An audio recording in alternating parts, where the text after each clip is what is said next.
Congo में दरियाए बसीरा पर Christmas के लिए घरों को लौटने वाले लोगों से भरी एक कश्ती उलट गई, जिसके नतीजे में 38 अफराद हलाक हो गए।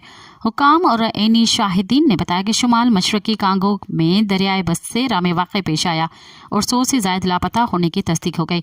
अब तक 20 अफराद को बचा लिया गया है। हादसे की जगह से पहले दरिया पर वाक़ आखिरी कस्बे इंगेडे के मेयर जोसेफ कैंगो लंगोली ने कहा कि मुसाफिर बुनियादी तौर पर क्रिसमस के लिए घर लौटने वाले ताजिर थे। मकामी रिहायशी के मुताबिक बदनसीब फेरी में 400 से ज़्यादा लोग सवार थे।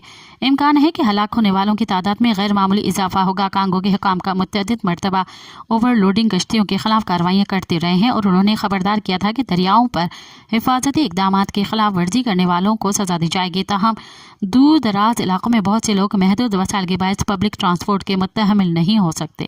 मज़ीद ख़बरनि ऐं तफ़सीलात लाइ विज़िट कयो असांजी वेबसाइट www.awamiNewsHD.com ऐं ॾिसंदा रहो अवामी न्यूज़ HD।